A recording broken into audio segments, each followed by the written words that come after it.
এই ভিডিওতে আমরা জানবো কোনো সংখ্যাকে 11 দিয়ে গুণ করার পদ্ধতি।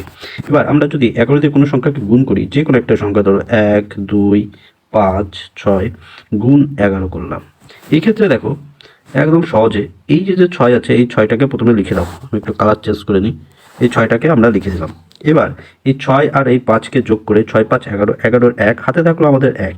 এবার এই দুটোকে যোগ করব, 2 আর 5, 2 আর 5 হয়ে গেল 7, আর এবং হাতের 1 অর্থাৎ 8 হয়ে গেল।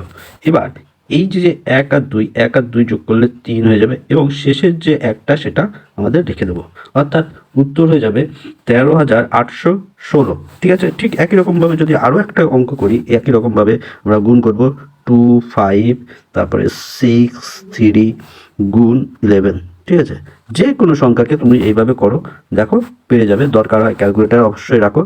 প্রথমে এই যে পিছনে 3 আছে, এই 3টাকে আমরা এখানে লিখে দেবো, 3টাকে। তারপরে 3 আর 6 যোগ করলে আমরা পেয়ে যাবো 9। তারপরে 5 আর 6 যোগ করলে আমরা পেয়ে যাচ্ছি 11। যখনই 9 এর বেশি 10, 11 হয়ে যাবে, তখনই সেই একটাকে আমরা পরের সংখ্যার সঙ্গে যুক্ত করব।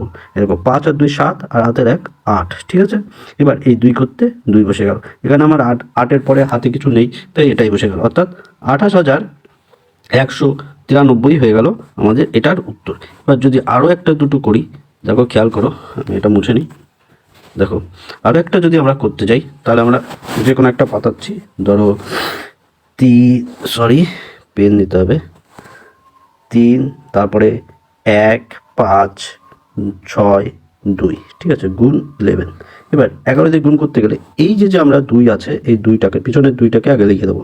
তারপর 6 আর 2 8।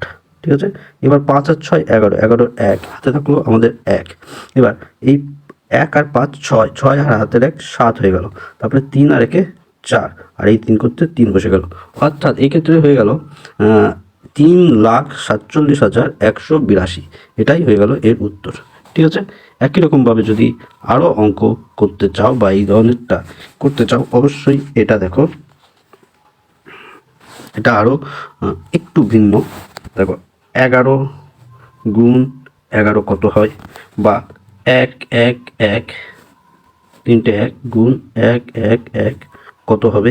এই অঙ্কগুলো আমরা পরের ভিডিওতে জানবো। আজকে আমরা এখানেই শেষ করছি, পরবর্তীতে আবার দেখা হবে। সঙ্গে থাকো, সাথে থাকো।